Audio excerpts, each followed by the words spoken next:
With 25,000 plants, 120 fruit trees, 12 water features and more than 650 tons of granite and polished limestone, it is far from your typical garden. Then again, that was the point, to make it something distinctive, a place for contemplation.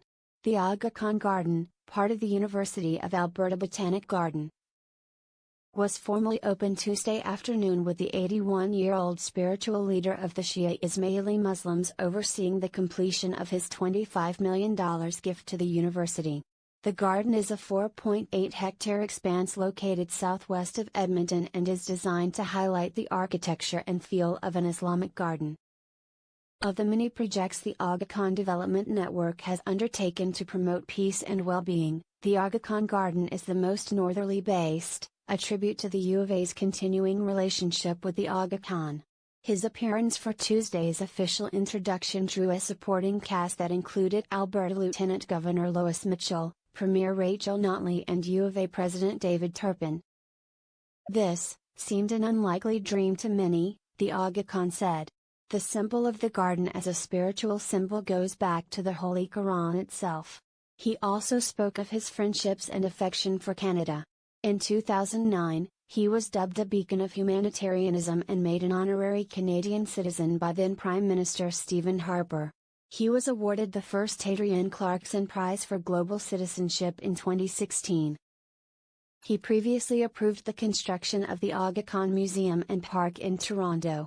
The man who helped deliver on the AKG assignment is Lee Foote, the U of A Botanic Garden Director and transplanted Louisiana native who has spent the past 22 years in Edmonton.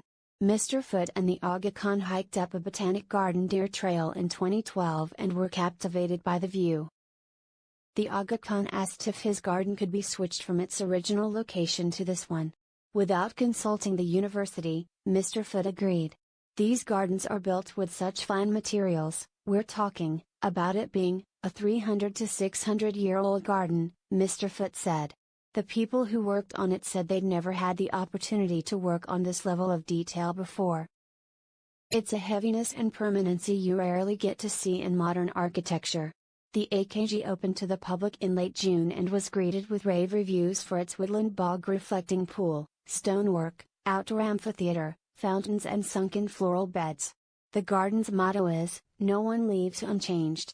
It's a sentiment not lost on its director.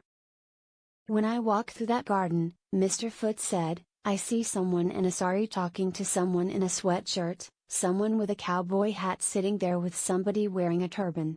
I can see pluralism in action.